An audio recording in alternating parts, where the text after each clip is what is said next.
He is worthy of praise, honor, and glory. There is one on the throne, Jesus, holy. He is worthy of praise, honor, and glory. Singing, worthy is the Lamb who was slain and seated on the throne.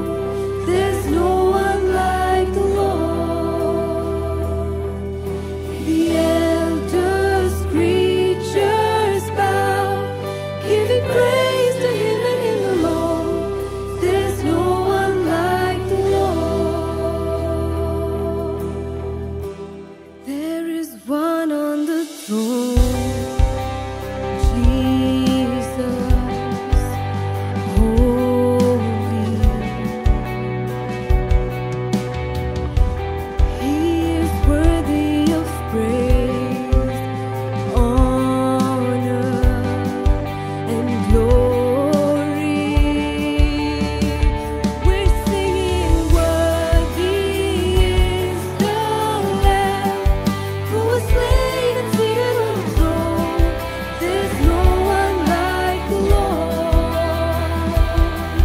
The elders, creatures bow, giving praise to Him and Him alone. 'Cause there's no one like the Lord. And worthy is the Lamb who was slain and seated on the throne. There's no one like the Lord.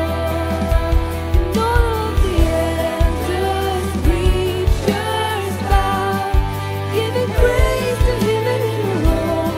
'Cause there's no one like the Lord. And we crown You King of glory. We crown You King of glory. We crown You King of glory. We crown You Lord of all. We crown You, You are worthy. We crown You, You are worthy. We crown You, You are worthy. We crown You Lord of all. We crown You King of glory. We crown You King of glory. We crown You King of glory. We crown You Lord of all. We crown You, You are worthy. We crown You, You are worthy. We crown You, You are worthy. We crown You Lord of all. We're singing, worthy is the Lamb who was slain and seated on the throne. There's no one like the Lord. And all of the elders, creatures bow, giving praise to Him and Him alone. 'Cause there's no one like the Lord. We're singing, worthy is the Lamb who was slain and seated on the throne. There's no one like the Lord. And all of the elders, creatures bow, giving praise to Him and Him alone. 'Cause there's no one like the Lord.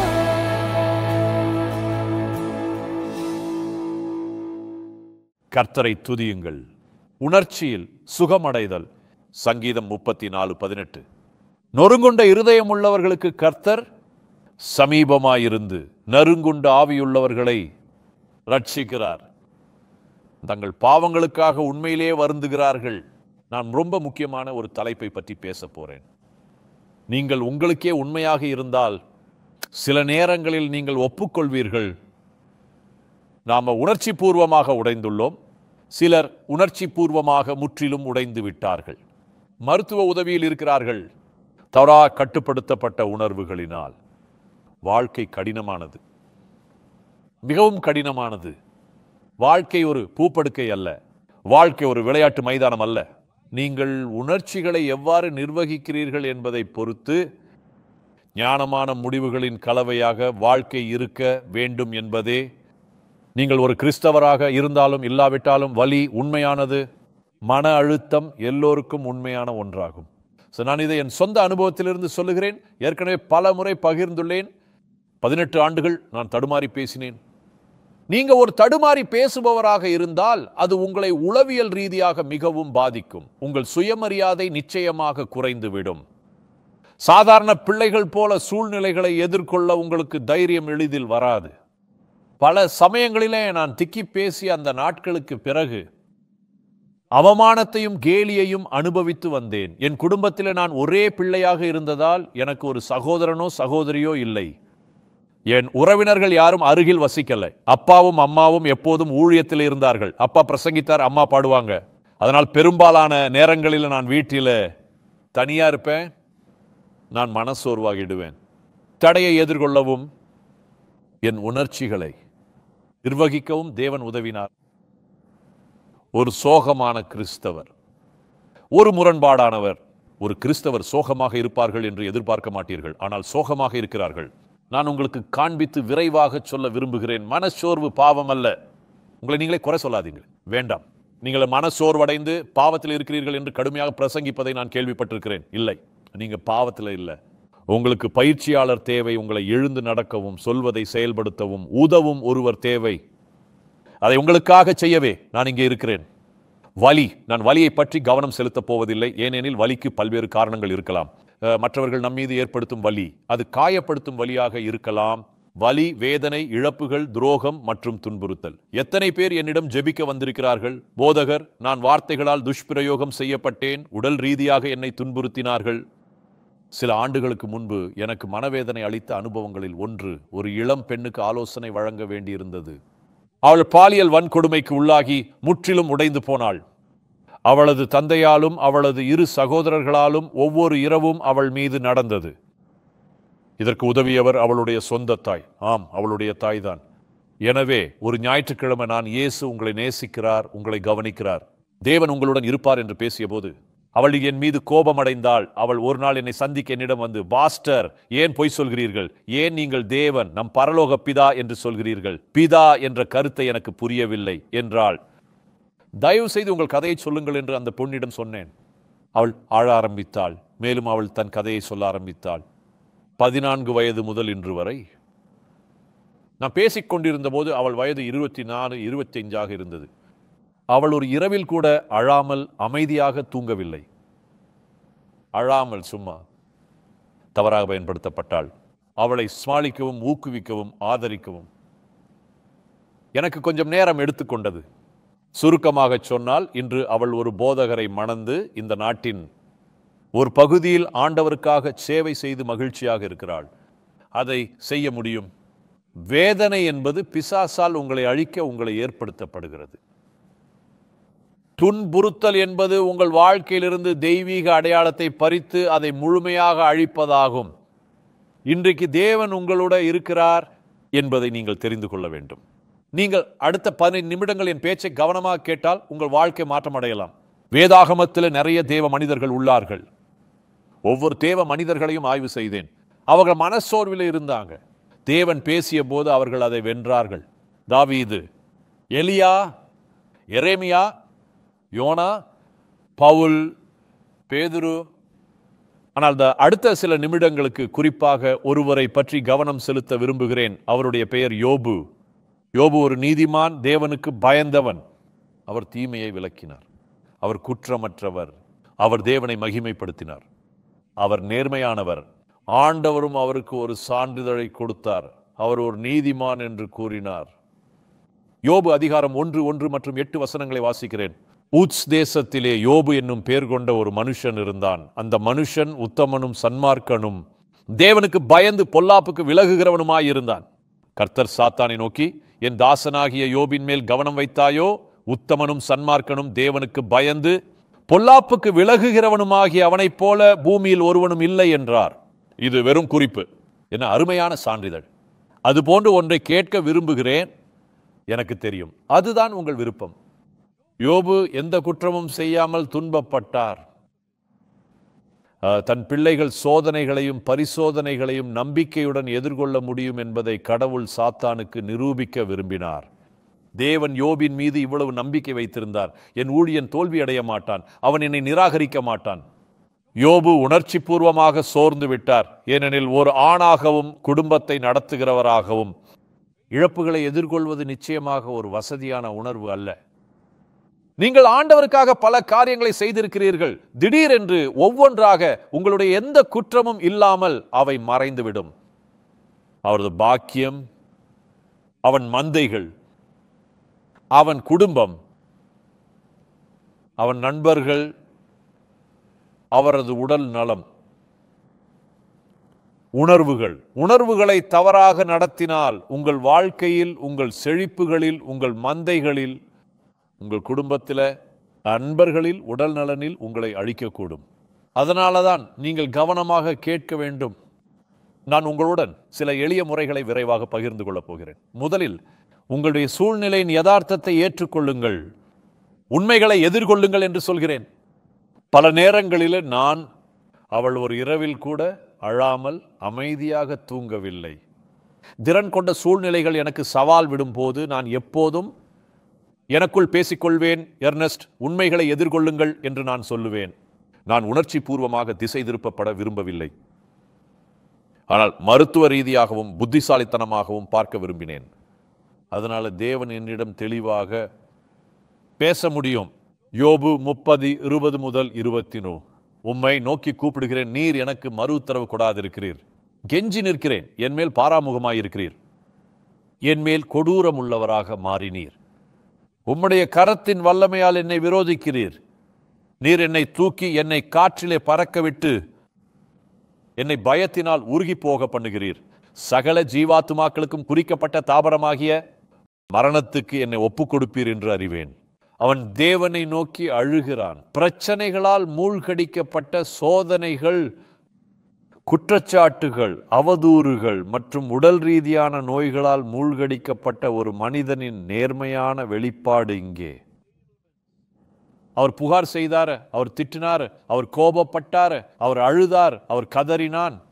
அவரது இழப்பில் அவன் சரின்னு நடிக்கல. பாருங்க, ஒரு நோயாளி மட்டுமே அவர் நோயாளி என்பதை புரிந்து கொள்கிறார்.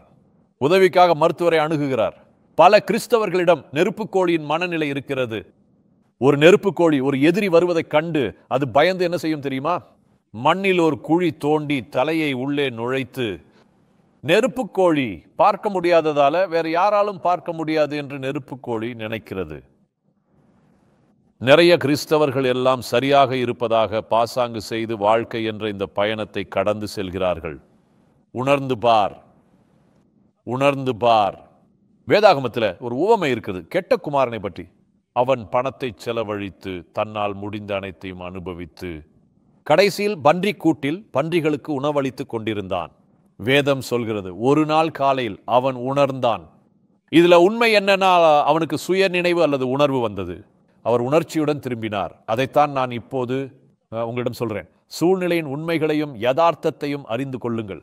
அப்பொழுது தேவன் மீட்டெடுப்பார். வழி போட்டு விளையாடாத, யாரையும் குறை சொல்லாதீர்கள், உங்கள் முன்னோர்களையும். இல்லை, நிறைய பேர் அவங்க முன்னோர்களை குற்றம் சாட்டிட்டு இருக்காங்க. என் வாழ்க்கையில நிறைய சாபம் இருக்கு, அதனால இதை அனுபவிக்கிறேன். அப்படி செய்யாதீங்க. இது முட்டாள்தனமான விஷயம். நீங்கள் இயேசுவின் இரத்தத்தால் ரட்சிக்கப்பட்டால் சாபமும் எல்லாவற்றையும் முற்றிலும் நீங்கிவிடும்.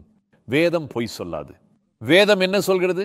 இதோ பழையவைகள் எல்லாம் ஒழிந்து போயின, எல்லாம் புதிதாக்கப்பட்டன. நீங்கள் ஏன் மீண்டும் எழுப்புகிறீர்கள்? விடு, அதை விடு. இரண்டாவது, குணமடைவதற்காக தேவனை அணுகுங்கள். தேவனிடம் பாதுகாப்பை நாடுங்கள். அது மருந்துகளில் அல்ல, அது மதுபானம் அல்ல, வேறு எந்த வகையான பாவமும் அல்ல. இது உங்களை நேராக நரகத்திற்கு அழைத்து செல்லும். தேவனிடம் அணுகுங்கள். யோபு 31:35. என் வழக்கை கேட்கிறவன் ஒருவன் இருந்தால் நலமாயிருக்கும். இதோ சர்வ வல்லவர் எனக்கு உத்தரவு அருளி செய்யவும் என் எதிராளி தன் வழக்கை எழுதி கொடுக்கவும் எனக்கு விருப்பம் உண்டு. அதை நான் என் தோளின் மேல் வைத்து எனக்கு கிரீடமாக தரித்துக் கொள்வேனே. அவனுக்கு நான் என் நடைகளை தொகை தொகையாய் காண்பித்து ஒரு பிரபுவை போல் அவனிடத்தில் போவேன். யோபு தன் வலி மற்றும் வேதனையை தேவனிடம் எடுத்துச் சென்றார். அவர் அதை தேவனிடம் எடுத்துச் சென்று அங்கே வைத்தார். அவர் தானாகவே தேவனை அழைக்கிறார், தேவனை தேடுகிறார். நாம் தேவனை எவ்வாறு அணுகுவது? ஜெபத்திலே நேரத்தை செலவிடுங்கள், வேதத்தை வாசியுங்கள், பரிசுத்த ஆவியை தேடுங்கள், அந்நிய பாஷையில் பேசுங்கள். மூன்றாவது மன்னிப்பின் ஒரு அம்சம், உங்களை மன்னிக்கவும், உங்களை பாதித்தவர்களையும் மன்னிக்கவும். இப்போது நமக்கு நேரமின்மை இருக்கிறது. நான் முழு வசனத்தையும் படிக்கப் போவதில்லை. ஆனால் தயவு செய்து யோபு 42:8-9 படியுங்கள். என் தாசனாகிய யோபும் உங்களுக்காக வேண்டுதல் செய்வான் என்ற கூற்று எனக்கு பிடித்திருக்கிறது. நான் இதை சபையில பல முறை பேசியிருக்கேன். மன்னிப்பதே சிறந்த பரிசு. பல நேரங்களில் நீங்கள் மன்னிப்பதன் மூலம் ஆசீர்வாதத்திற்கு வழி திறக்கிறீர்கள். பகையை மனதில் வைத்துக் கொள்ளாதீர்கள். சிலர் மாதங்கள், ஆண்டுகள் முழுவதும் கோபமாக இருக்க முடியும் என்பதை நான் புரிந்து கொள்ள முடியவில்லை. இல்லை, அது கிறிஸ்துவை போல இருக்கிறது அல்ல. அதை விட்டுவிட கற்றுக்கொள்ளுங்கள். தேவன் வழிநடத்த அனுமதியுங்கள். உங்களை அவமதிப்பவர்களை மன்னியுங்கள். உங்களை காயப்படுத்தியவரை பார்த்து சிரிக்க கற்றுக்கொள்ளுங்கள். உங்களை காயப்படுத்தியவரை நேசிக்க கற்றுக்கொள்ளுங்கள். அதுதான் உண்மையான கிறிஸ்தவம். அதுதான் நடைமுறையில் கிறிஸ்தவம். நான்காவது, நம்பிக்கை நிறைந்த மக்களுடன் தொடர்பு கொள்ளுங்கள். தேவ மனிதரோடு ஐக்கியம் கொள்ளுங்கள். யோபு 42:11 அப்பொழுது அவனுடைய எல்லா சகோதரரும் சகோதரிகளும் முன் அவனுக்கு அறிமுகமான அனைவரும் அவனிடத்தில் வந்து அவன் வீட்டிலே அவனுடைய போஜனம் பண்ணி கர்த்தர் அவன் மேல் வரப்பண்ணின சகல தீங்கி நிமித்தம் அவனுக்காக அங்கலாய்த்து அவனுக்கு ஆறுதல் சொல்லி அவரவர் ஒவ்வொரு தங்க காசையும் அவரவர் ஒவ்வொரு பொன் ஆபரணத்தையும் அவனுக்கு கொடுத்தார்கள். தெய்வீகமான மக்களுடன் இருப்பதை கற்றுக்கொள்ளுங்கள். மறைமுகமான அற்புதங்களை உறுதியாக நம்பும். தேவன் உங்கள் தற்போதைய சூழ்நிலைகளை முழுமையாக மாற்ற முடியும் என்று ஆழமாக நம்பும் தெய்வீகமான நபர்களை அணுகுங்கள். தேவனை நேசிக்கும் மற்றும் தேவனை மதிக்கும் ஒரு ஆதரவு அமைப்புடன் உங்களை சுற்றி வைத்துக் கொள்ளுங்கள். கடைசியாக, கடந்த காலத்தை விட்டு செல்ல ஆசைப்படுங்கள். கடந்ததை மறந்து விடுங்கள். போனது போகட்டும். வீணான ஆண்டுக்காக உங்கள் கண்ணீரை வீணாக்காதீர்கள். நம்பிக்கையுடன் எதிர்காலத்தை பாருங்கள். தேவனுடைய வாக்குறுதிகள் உங்களை உயர்த்தட்டும். உங்களுடைய தோள்களை உயர்த்தி கொள்ளுங்கள். உங்களுடைய முகத்தை உயர்த்தி பாருங்கள். மற்றும் வெற்றியாளரை விட அதிகமாக நீங்கள் நடக்க வேண்டும். பிசாசு உங்கள் துணிச்சலை வெறுக்கிறான். பிசாசு உங்கள் தைரியத்தை வெறுக்கிறான். தேவனுக்கு பயந்து அவருடைய அபிஷேகத்தில் நடப்பதன் மூலம் நீங்கள் சாத்தானை பயமுறுத்தலாம். சாத்தான் உங்களை அழிக்க விடாதீர்கள். உங்கள் உணர்வுகளை கட்டுப்படுத்துங்கள்.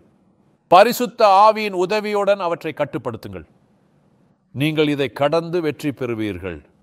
மருத்துவ ரீதியாக சார்ந்திருப்பதை தவிர்க்கவும், உங்களுக்கு ஆறுதல் அளிக்கவும் வழி நடத்தவும் தேவன் நமக்கு தமது பரிசுத்த ஆவியை கொடுத்துள்ளார். அதனால் நம் மருந்துகளின் மீது சார்ந்திருக்காமல் நாம் அந்த தேவனையே சார்ந்திருக்கிறோம். தேவன் உங்களை ஆசீர்வதிப்பாராக. அன்புள்ள தேவனே, இப்போது பார்த்து கொண்டிருக்கிற அனைவருக்காகவும் ஜெபிக்கிறேன். உணர்ச்சி நிலைகளுடன் போராடி கொண்டிருப்பவர்கள், நான் அவர்களுடைய மனவேதனையையோ அவர்களின் நிலைகளையோ குறைத்து மதிப்பிடல்ல. ஆனால் ஒரு சிறந்த வழியும் வேறு வழியும் இயேசுவின் விலையேற பெற்ற இரத்தத்தின் மூலம் உள்ளது என்பதை நான் அறிந்திருக்கிறேன்.